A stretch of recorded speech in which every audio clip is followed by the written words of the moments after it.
Hello dear viewers, welcome to my channel Newtic. আজকে আমরা দেখব কী করে নেটিজ ব্র্যান্ডের রাউটারের ওয়াইফাই এসএসআইডি এবং পাসওয়ার্ডটা চেঞ্জ করতে হয়। এর জন্য আপনারা আপনাদের মোবাইল বা ল্যাপটপের বা ডেস্কটপের ব্রাউজারটা ওপেন করে নেবেন। আমি এখানে আমার মোবাইলের ব্রাউজার ওপেন করে দিয়েছি, আপনারা যে ব্রাউজার ওপেন করে নেবেন।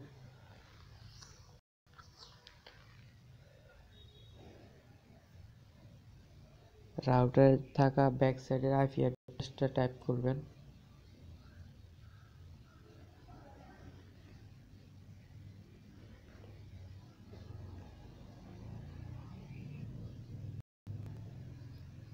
সাধারণত আইপি অ্যাড্রেস হয় 192.168.1.1 বা 192.168.0.1।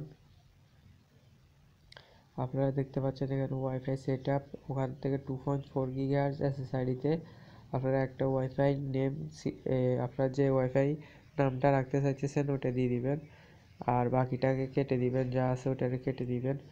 আমি ধরনা দিতে চাইতেছি আমার এসএসআইডির নাম থাকবে জিস, আর পাসওয়ার্ডটা আমি দিয়েছি ধর আপনার নিম্নতম 8 ডিজিটের পাসওয়ার্ড দিতে হবে, আর উপরে আপনারা 63 ডিজিট পর্যন্ত ডিজিটের পাসওয়ার্ড দিতে পারবেন। পাসওয়ার্ডটা আপনারা বড় ছোট মিলিয়ে দিতে পারবেন, সমস্যা নয় ওটার জন্য। আমি দিতেছি 4321 @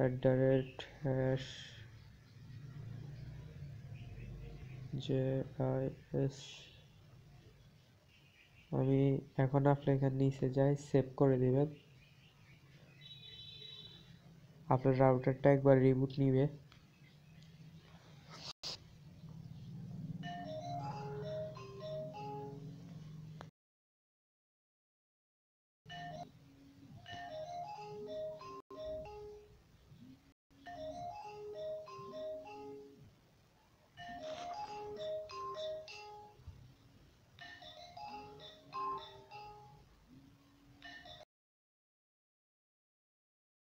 আমার ওয়াইফাই নাম জিস নামে শো করতেছে। এখন আমি আমার পাসওয়ার্ডটা দিয়ে দিই।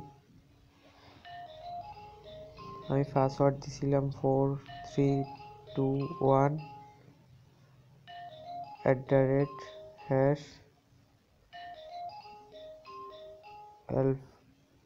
@জিস, যেটা দিছিলাম ক্যাপিটাল লেটার। আমার ওয়াইফাইটা কানেক্টেড হয়েছে এবং আমাদের ওয়াইফাই এসএসআইডি নেম এবং পাসওয়ার্ড চেঞ্জ করা সম্পূর্ণভাবে হয়ে গেছে। Thank you viewers watching this video.